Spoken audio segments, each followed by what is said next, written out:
Welcome to another edition of Sound Device. And in this edition of Sound Device, what we're going to be tackling with EQ is the bass guitar. Okay, so we want to be able to make the bass sound full, make it sit properly in the mix, and that the kick and the bass play nicely together. And we need to use EQ for that. So let's take a dive into my DAW and let's see how we can EQ the bass guitar.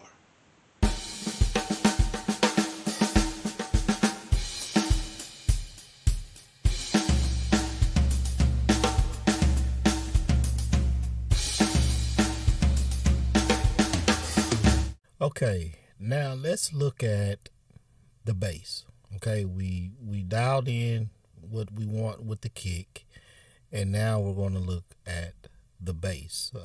This is how I like to work. I like to work my low end first before I start working other instruments, because I like to get my low end kind of right. That's just how I do. I'm not saying that you have to do it like that, but that's the way I work in my workflow.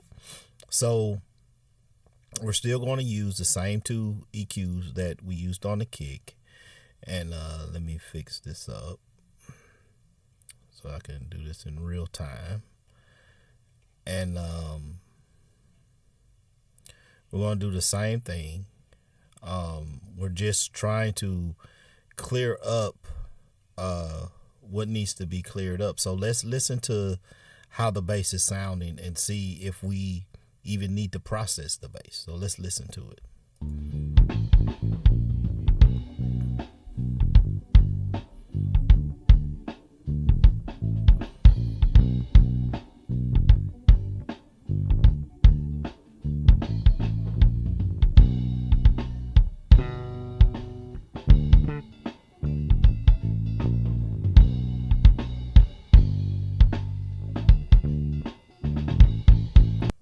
Okay, so what I'm hearing from the bass playing, what not playing, but what it's doing with the kick is that I think we can clean it up to make it sit with the kick a little better than what it is doing. And the reason why I say that is because the bass, it's you hearing the low end of the bass, and I kind of want to capture the more mid-range of the bass. I think capturing the more mid-range of the bass, in my opinion, and for my ears, is that I can capture more of the growl. That I'm gonna try to bring out a little bit more of that growl from the bass, and that's how I like my bass to sound, because I'm letting the kick kind of carry more of the low end than the bass will. And those are kind of choices that you would have to make when you're mixing. Do I want the bass to kind of carry more of the low end, or do I want the kick to kind of carry more of the low end?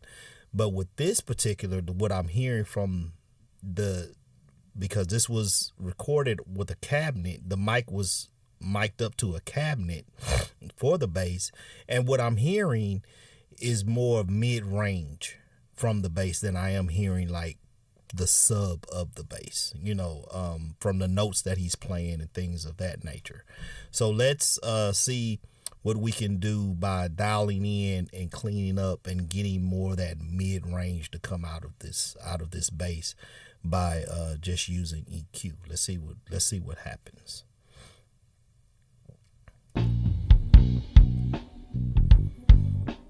I'm sorry, man, I forgot to. Okay, so we see where the kick drum lies.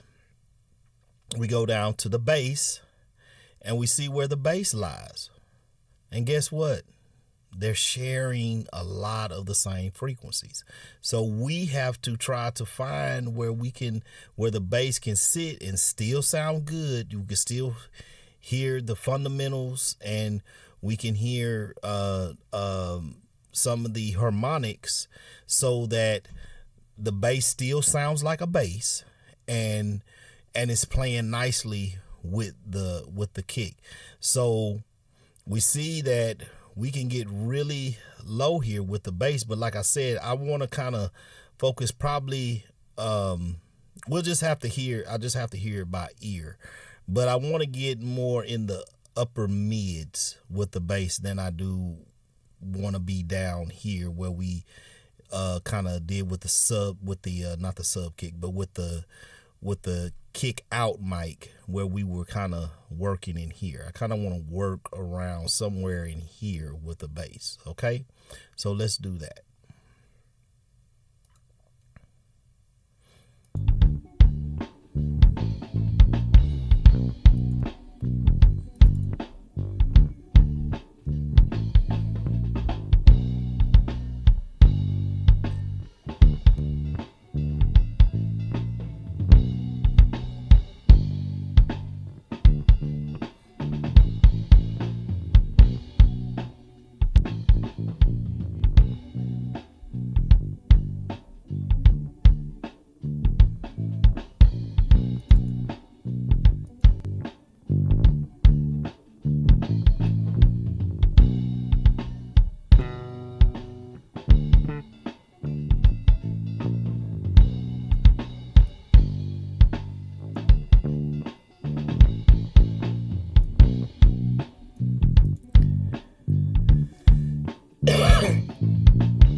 Okay, so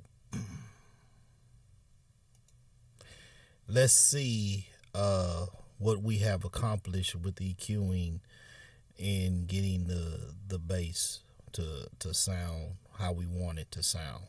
So let's play, and I'm going to do, like I did with the kick, I'm going to do the same thing with the bass, take it in and out. So let's hear that. Let's hear the EQ moves we made.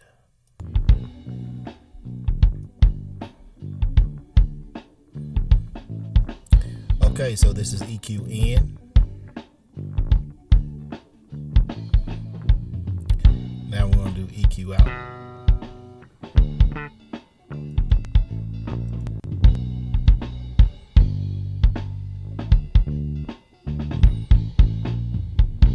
EQ in.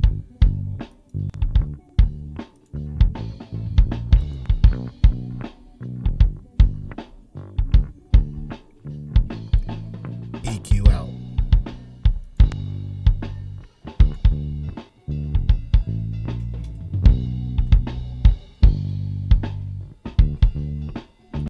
Okay, so now we can see what we did EQ wise into having the bass play nicely with the kick. So when I took out the EQ moves, when I disabled the EQ, we could hear how the kick wasn't as prominent, right? We could hear that.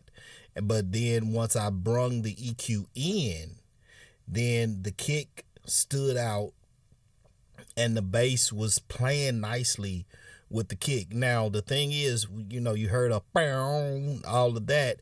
Well, that we can calm those things down when we start working with compression. So don't worry about the dynamics of the kick drum being hit harder in some parts and things like that. Don't worry about that. What we're focusing on right now is that we just want to clear up so that all the instruments can be heard. Okay, and that's what we're doing. So now that we have the low end kind of sounding good, now we're going to mess with some top end. Okay, welcome back. So now we have take a look at how we can use EQ to EQ the bass. And just remember with the bass, depending on the lower frequencies of a kick drum, a synth, or something like that, depending on it, is kind of where you're going to put where your bass is going to sit. So you could use your bass as a sub in the sub frequencies, or more in the mid-range frequencies, depending on the genre of music that you're working with. But but hopefully you know that you can move where the bass is going to be at, where it does play nicely with other low instruments, especially like a low synth or a kick drum. So I hope that we're gaining some more understanding, that everything is now starting to kind of sink in, and we're just going to keep moving forward with this. So if you can, just do me a favor, check out my website. It's called soundadvice4u.com, and just take a browse around, look at the things that I have to offer. And like I said, we're just going to keep moving forward, and just going to keep just building on our knowledge. So this has been Sound Advice. My name is Jeff McKenzie, and I'll see you on the next one.